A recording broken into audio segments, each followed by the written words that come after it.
Okay, hey guys, ZTV here. So today I'm going to be doing another educational video um because my English language paper 1 question 5 on fiction went quite well, and my November mock results video actually went quite well. So I'm going to base this whole channel mainly on education, GCSEs, and anything I can help you with. And as religious studies is one of my best subjects, and I'm a Muslim myself, and I do study my religion quite a lot, so I thought I'd go through the whole spec. So our school does AQA for religious studies, and I'm doing a whole video on the Islam spec. I was planning to do all the parts of the Islam bit in one video, but I'm gonna have to split it up to 2 videos because there is quite a bit you have to know. So as you can see, religious studies, AQA, Gcse Religious Studies in Islam. This part is on beliefs and authority, so the first 2 sub parts, if that makes sense. And I recommend you to watch this first before you move on to the next part, so it sort of makes sense. Okay, so this is basically everything you need to know for paper 1 religious studies. Remember that the first exam we do is it's going to be 2 papers, 1 paper on Islam and then the other paper on Christianity. Well, your second religion, our school's doing Christianity. So this is everything you need to know for that, and it's everything on the specification that's simplified. And I'm not going to be using any quotations in this video, but you need quotations to get the higher marks. So remember, the quotes can be from the Quran, which is the direct word from God, the Hadith, which means the doings / the sayings of the Prophet Muhammad, the Sunnah, which means the recorded life of the Prophet, so it's been passed down from generation to generation, or the Sharia law, which is the modern Islamic rules to fit like modern life, because back then, for example, phones didn't exist, but now the Sharia law has a few laws on how phones are used and stuff like that. Okay, remember that paper 2 has themes, so you have to pick 4 themes out of the 6 that AQA have put up.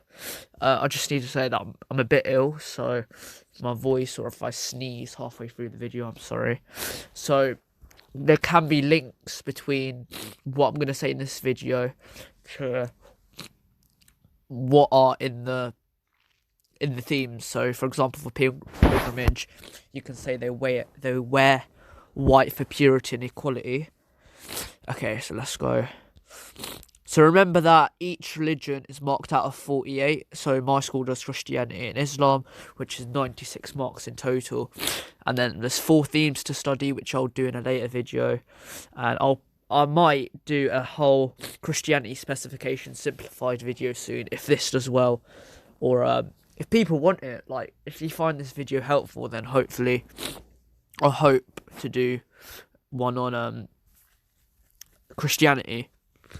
So I'm going to be also doing an RS past papers video with the mark scheme and examiner reports to see how to get for those grade 8 and 9 sort of level.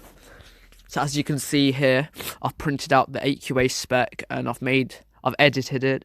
I can't say that word, but I've changed it sort of so that it makes sense and people can understand it. So everything in that spec, which is for Islam, is 2 pages. I've broken it into 2 videos. Hopefully this is helpful. Okay, so firstly, Islam is one of the most diverse and accepted religions in the UK. Remember, the religion of the UK is Christianity, but you could use this point in pretty much any 12 mark questions that you get in the exam. Okay, starting off with the 6 articles of faith, of Sunni faith. Okay, number 1, Tawhid. So that's the monotheism, the oneness of God, okay? So this is the most important in Muslim belief. Belief in more gods is shirk, which means it's the most biggest sin you could ever get. And if you die believing in loads of gods or no god, then it's unforgivable, because remember, Allah is described as all forgiving, the most forgiving. Like, it's mentioned a lot in the Quran as the most forgiving person. Well, I can't say that. The most forgiving. Oh, give me a second.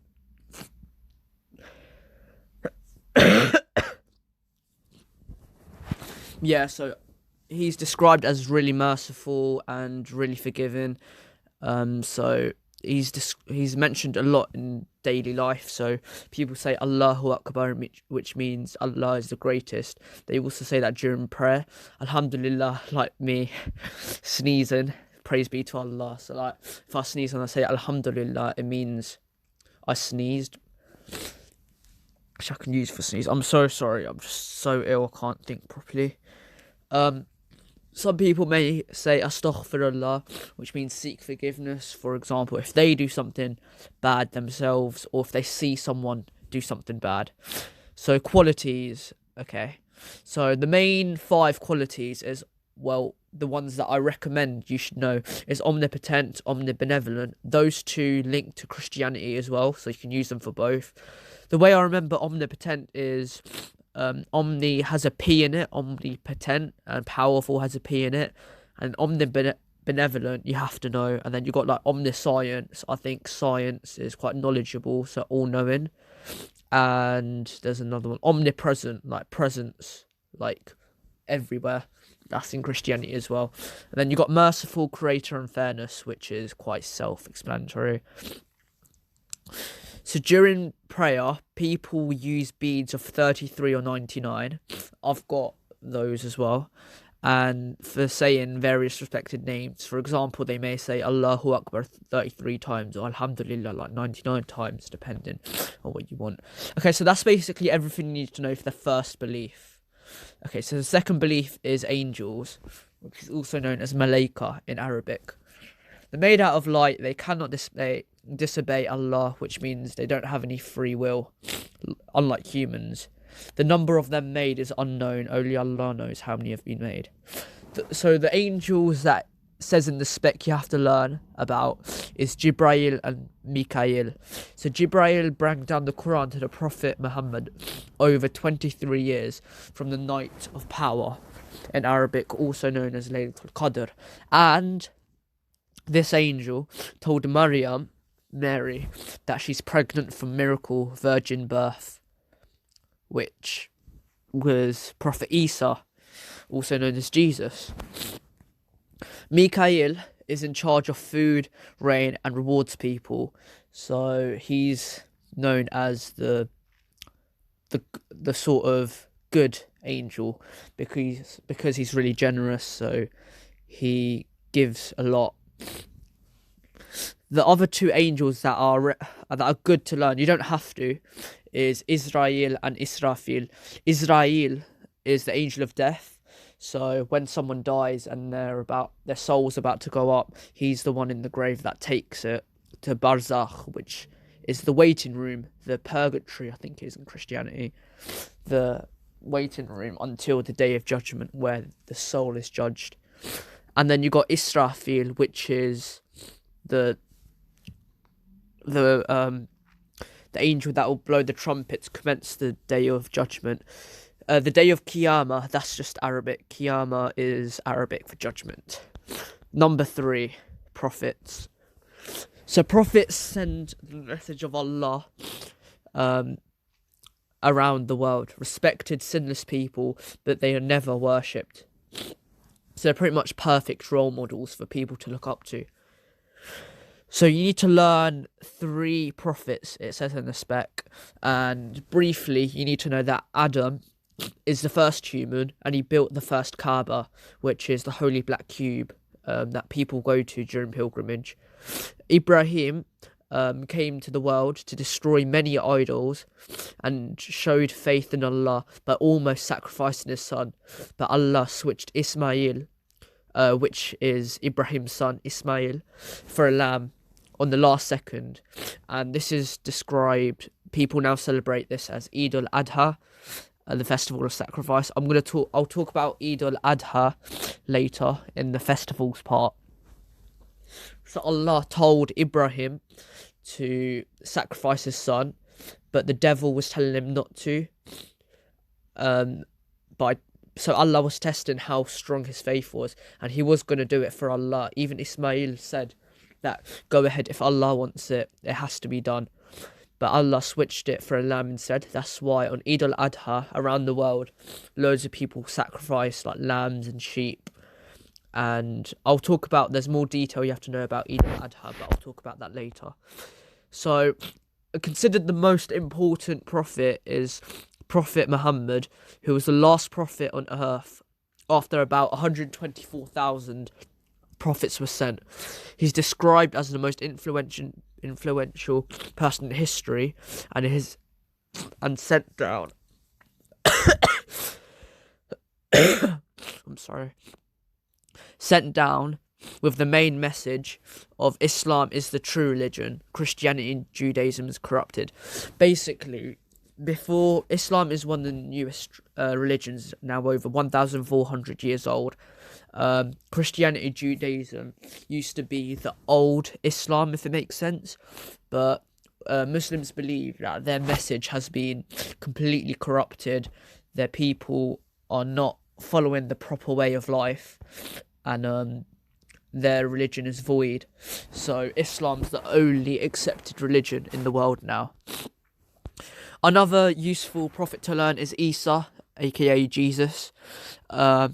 Muslims don't believe he's the son of God and don't believe that he died on the cross, but he was born from a virgin birth, and he will return to the earth to guide more people before the day of judgment. Okay, holy books. They're all respected books that have now, it's changed a lot. So firstly, the most important, the Quran was given to Prophet Muhammad from Allah, and Angel Jibreel brought it down to Muhammad. It's the unchanged word of God. Some people have memorized it and they're called a hafiz, and they're highly respected, and they're going to be really rewarded because it is a lot to learn. But it's sort of like, the Quran has a lot of poetry in it, so it has like that rhythm in it. And if you listen to any Quran recitations, it really is beautiful to listen to. It's divided into chapters and parts, and one of the main surahs, you have to know, the main part you need to know is that Surah Fatiha is really important. I mean, you don't have to learn it, but it's really like important in the Quran, and it was introduced over 23 years. The Torah was revealed to Moses, and it's also known as the Jewish holy book, and it contains the 10 commandments, and Muslims believe it's been changed, just like the Zabur. The Zabur was revealed to David, I think it was King David, but that's also been changed. The Injil is another word for the Bible, which was revealed to Isa, and that's also been changed. E.g., the belief about Trinity is extremely forbidden in Islam. Some Muslims think it hints the arrival of Muhammad as Paraclete, I think it's mentioned. I've looked into that and it really is amazing, so if you have any free time, I recommend you look into that a bit, because the Bible does hint something like that, personally, I think. But there are loads of people who interpret parts of books differently. Another useful one to learn is the Scrolls of Ibrahim, which is all completely lost in the world now, so it's not considered anything important, but it was really important. So you can see how like the Jewish holy book and the Christianity holy book are still considered books, but like we don't use it as much now. But the Quran is the main one, the top one. Okay, number 5 and 6. Number 5 is the Day of Judgment, also known as Qiyamah, as I said before. Akhirah is a word you definitely have to know. I saw it in last year's exam paper, and it's the Arabic word for life after death, Akhirah. So we believe that life is a test. Every action is judged by Allah. Remember, Allah is a capital A. Allah chooses heaven or hell depending on which is more and how much is forgiven. So on that day, everyone will be questioned, and if you have more good deeds than bad deeds, technically you're going to go to heaven, but it is more complex than that. But that's all you need to know for GCSE.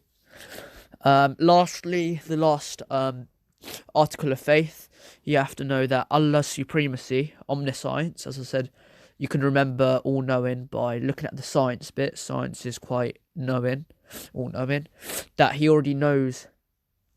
So Allah already knows how much evil and good people will do in the future, and he already knows who's going to go to Jannah, who's going to go to Jahannam. Jahannam is the Arabic word for hell. Jannah is the Arabic word for heaven, and they're two words you also have to learn. Okay, so now for the Shia bit. Personally, I'm Sunni, but for the Shia bit, I am revising quite a bit into what they believe. And there are loads of key similarities and differences that you need to know about. Okay, so the 5 roots of Usul ad-Din, Shia. Tawheed is the same as above, the oneness of God. Adl or Adalat, personally, I've remembered Adalat. Allah is just and fair in judgment. So if someone steals to feed their poor family, it's understandable. But remember, Allah's knowledge is beyond our understanding. So surely suffering is real for a good reason. Personally, I can't interpret that, but remember that everything Allah does, he has much more knowledge than we do. So everything he does is usually for the best. So the prophets is the same as us, like Muhammad is the most important. Imamat, the 12 leaders after Muhammad. So 12 leaders were chosen apparently. The 12th one, Mehdi, is apparently been alive for many years and hiding somewhere in the world till the Day of Judgment. So the major difference in Shia and Sunni is that Sunnis believe there was 4 caliphs, also known as 4 leaders, after Muhammad. So it's gone down his bloodline. So it went Abu Bakr, then Uthman, then Umar, then Ali. So you can see that Ali's still valued a lot, but Shia value him that little bit extra. So Shias believe that Ali was the one that was the grandson. Ali is also the grandson of the Prophet, and then it was chosen down his line. There was another 12 more after Ali. Remember that you need to be able to describe the main similarities and differences between Sunni and Shia beliefs. Okay, number 5, the Day of Judgment. It's the same as Sunni. The deeds will be judged by God. Humans are predestined. Okay. And okay, so this is the end of beliefs and authority, which is half the content in GCSE Islam. If you remember most of this, I can probably say you're going to get a 6 or a 7 guaranteed, with probably a chance of an 8 or a 9. But remember, the grade boundaries are always increasing, and it's about remembering, really. You got to also remember quotes, and I probably will do a key quotes video later on, because they do link to the themes, which I also plan to make a video on. I pretty much want to make a video on the whole of religious studies, because I feel like I'm going to get at least a 9 in that. At least an 8, but I'm aiming for a 9 in religious studies. So that's pretty much everything you need to know for part 1, and I'm going to start working on part 2 now, which is going to be the next video. So that's everything you need to know for beliefs and authority, and I'll see you in the next video.